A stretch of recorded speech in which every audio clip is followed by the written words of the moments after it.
This poem is called Internet Dating 2002, and it is a poem I wrote in the early 2010s that I found on an old blog.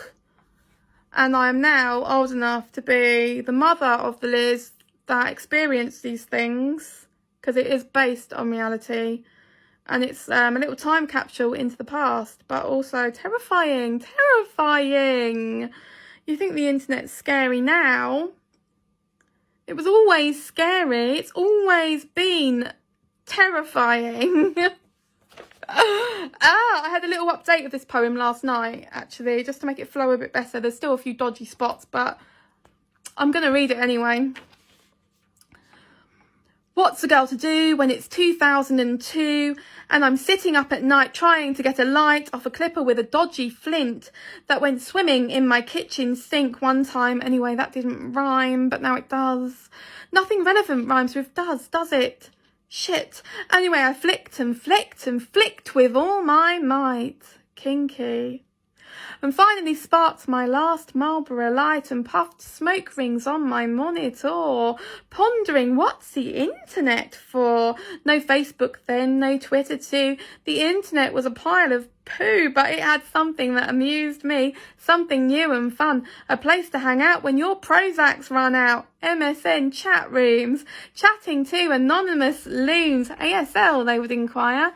21F Dover, I'd never tire of telling anonymous strangers unbothered by the dangers. Could they find me through my IP address? Rock up at my flat and cut off my breasts? Who cares? It was the best. What's this? A private message? No less, no way. I'd tap to Steve from Iraq. He'd started a new life in Slough. A cab firm he owned. He'd bought designer clothes. A tracksuit from Juicy Couture. Lemon velour. It's so in right now, that's for sure. He invited me up to ride in his cabs. Shiny new Mercs, leather seats.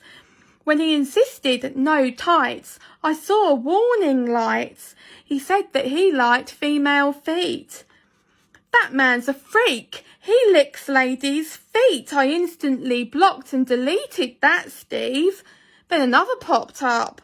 23M from the West Country. I'm a fucking great DJ, he said. And the conversation progressed.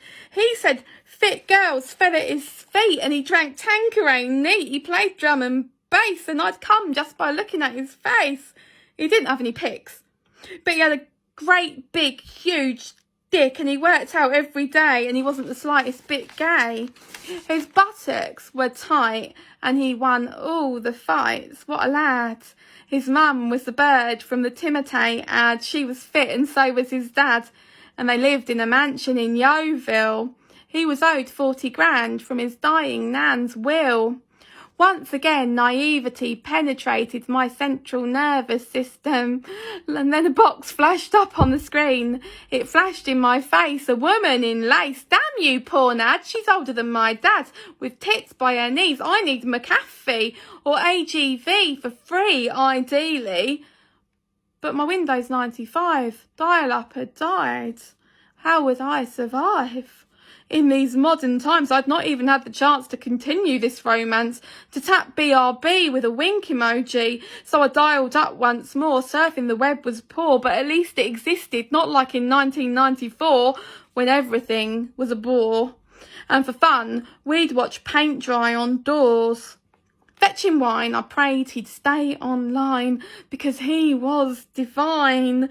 And I logged on once more to my monitor. And he was still there. Oh my God, he cares. MSN Messenger was a revelation. I found the man of my dreams and guys, he was all that he seemed. He definitely wasn't faking or catfishing before catfishing was a saying. And I didn't get drunk to deal with his tedious conversation, or to make him that little bit more palatable so I could have fun on my short vacation in Yeovil. And he didn't do a runner when the restaurant wanted paying. And I didn't get stranded with him in that remote location. And he definitely wasn't on probation. And I didn't picture my family attending my cremation. And this might be a cautionary tale about internet dating. And I definitely didn't get stuck in a shower with this knob for 2 hours. But if you want to know how, then follow me.